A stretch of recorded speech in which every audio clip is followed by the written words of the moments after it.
আমি ইন্দ্রনীল, আর আপনি দেখছেন টেল বিস্তারা।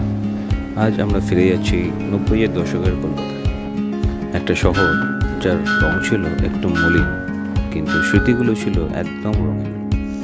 সকাল শুরু হতো ট্রামের ঘন্টায়, রাস্তা জুড়ে হলুদ ট্যাক্সি, চায়ের দোকানে ধোঁয়া ওঠা কাপে আড্ডা আর খবরের কাগজ। রেডিওতে ভেসে আসতো পুরনো বাংলা গান।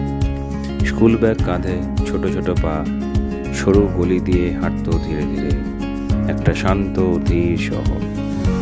বিকেল মানেই গলির উইকেট আউট নিয়ে ছোট্ট ঝগড়া, তারপর আবার একসাথে খেলা, হাসি, দৌড় ঝাঁপ, সীমাহীন আনন্দ। বৃষ্টির দিনে কাদা মাখা ফুটবল, ভিজে জামা নিয়ে বাড়ি ফেরা, আর 1 টাকার আইসক্রিমের সেই অন্যরকম সুখ। বাজারে ইলিশ মাছের ভিড়, সাইকেলে দুধওয়ালা সকালে ঘন্টা বাজিয়ে যাওয়া, টেবিল ফ্যানের হাওয়ায় চিঠি লেখার শান্ত বিকেল, ওয়াকম্যানের হেডফোনে হারিয়ে যাওয়া গান, পেন্সিল দিয়ে ক্যাসেট রিওয়াইন্ড করা। ধৈর্যেরও ছিল তখন এক মিষ্টি স্বাদ। সন্ধ্যা নামলেই টিভির সামনে পরিবারের সবাই একসাথে বসা, ছোট্ট সাদা কালো কিংবা রঙিন পর্দা পুরো ঘর ভরে দিত আনন্দে।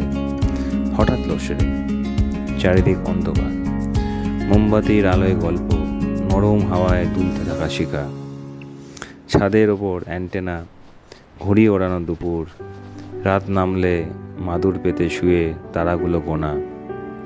দুর্গাপুজোর আলো ঝলমলে সন্ধ্যা, বন্ধুদের সঙ্গে প্যান্ডেলে ঘোরা, হাসি আর হাততালির শব্দ, দূরে ধীরে বয়ে চলা হুগলি নদী, কমলা আকাশের নিচে হাওড়া ব্রিজ যেন শহরের নরম হৃদস্পন্দন। মোবাইল ছিল না, ইন্টারনেট ছিল না, তবুও সম্পর্কগুলো ছিল খুব কাছে। সময়টা ছিল ধীর, আর হাসিগুলো ছিল একদম সত্যি। আজ শহর বদলেছে, গতি বেড়েছে অনেক, কিন্তু 90-এর দশকের কলকাতা আজও রয়ে গেছে আমাদের হৃদয়ে। 90-এর দশকের কলকাতা একটা সময় যা সব সময় আমাদের সঙ্গে থাকবে। নমস্কার।